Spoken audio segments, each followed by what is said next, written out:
What's up, everybody? My name is Deat, and welcome back for another episode. We've got a lot to cover and not a lot of time to do it, so it's been a busy week. Let's get to it.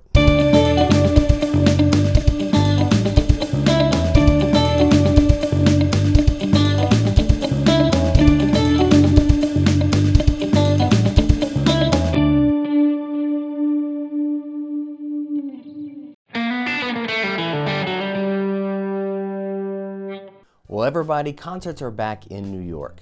Governor Cuomo just announced 300 pop-up gigs sanctioned by the state of New York. While many musicians I know in New York are in total unrest of not being able to work due to government restrictions, it seems that at least they're starting to listen. And while this isn't really the sort of long-term solution that everybody wants or the immediate solution that even anybody wants, it's a start, and that we should at least be thankful for, that they have an opportunity to go out and make money. These events are slated to start on February 20th and will reach the number of 300 by Labor Day. As a jazz musician, I follow a lot of the jazz clubs that are in New York, and a lot of them have been shut down, like the Jazz Standard, for example. That was a staple venue for the community there, and it was a very high-end, beautiful venue, and now it's gone because of COVID and the lack of being able to do business. So the fact that there is at least some sort of traction on having public gatherings again for concerts gives us hope that maybe New York will finally come and see the light. I love you, all my New York friends, and I'm thinking about you.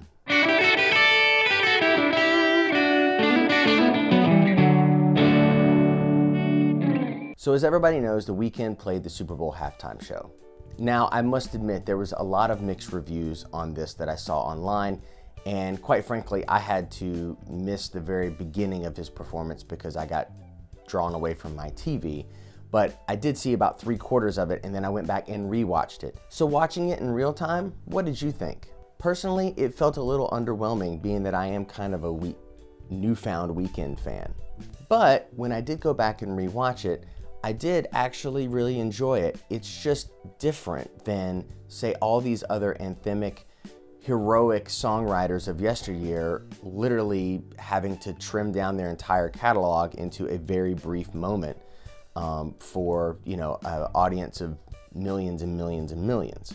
Now, I happen to have an interesting perspective on this because I've done national TV spots before. I was on America's Got Talent with an artist years ago, and we played in front of 17 million people. Obviously not near as many as the Super Bowl, but 17 million at one time is a lot, and the pressures that go into that is pretty heavy.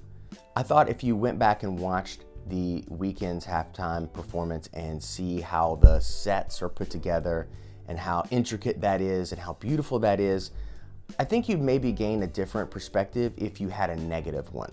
And I get it.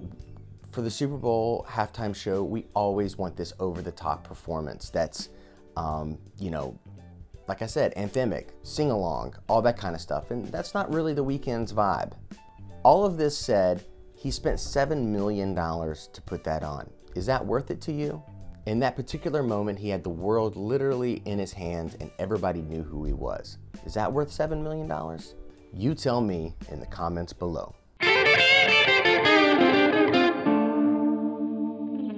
Morgan Wallen is still in the news. Can you believe it? I say that because he basically was canceled everywhere. If you know about the story, he was a rising songwriter in Nashville, had a bunch of hits on the radio, and then all of a sudden a video came out of nowhere and essentially showed him using a racial slur, and everybody canceled him. Everybody? I'll tell you everybody. Spotify, Apple Music, Pandora, SiriusXM, his talent agency, William Morris, canceled him. The Academy of Country Music Awards canceled him from being able to accept any awards or be nominated for any awards for the end of time. Country Music Television blacklisted him, and so many more. Now, to most people, that would be very simple. Your career is over. That's the end. You should just go become a construction worker or something. But not so fast. His album, Dangerous, just tripled in sales and is still atop the charts on week 4. And even more specifically, within 24 hours of all of this cancellation, his album sales quadrupled. And even though he's been canceled by basically everyone, All of his fans are begging for his music back on radio. One program director of a radio station recently said that they're actually losing listenership because of their stance on Morgan Wallen. This is highly fascinating. I mean, how does a guy get canceled on that level? I mean, he's not Garth Brooks or anything. He's rising, you know, he has a lot of popularity, and all of a sudden he becomes canceled overnight for something obviously he should have never said. But then immediately after that, his swarm of fans basically prop him up and begin to advocate for them. Pretty crazy, and I'll keep you posted on what happens next, because that's what I do.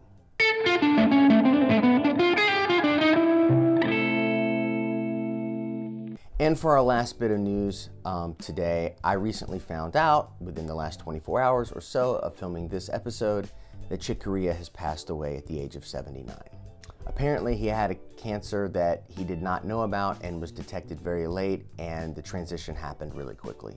And while if you're listening to this, you may not know who Chick Corea is, if you are a jazz musician or any sort of improvisationally based musician, you know who Chick Corea is, and you know how big of a loss this is to the music community. Chick Corea was one of the pillars of music, one of the true architects of the music that we know and love today, which is jazz. Chick was one of those musicians that was just simply rare, and to lose someone so suddenly without any sort of warning has been very hard on a lot of people that have performed with him, but also his fans.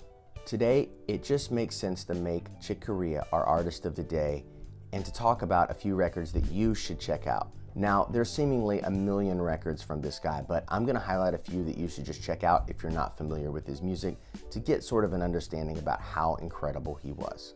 We'll start with a 1968 release called Now He Sings, Now He Sobs. Secondly, his 1972 release, Light as a Feather, which is his band Return to Forever. You should really check that one out too.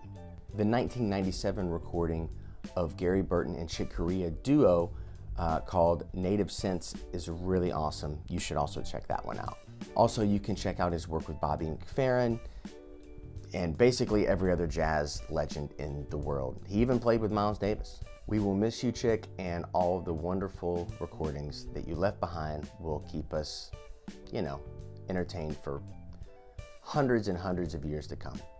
That's it for this week, everybody. My name is Sweet Deat. Did you subscribe? Did you like? You should if you've watched this far, and we'll see you next Tuesday with another episode. Peace.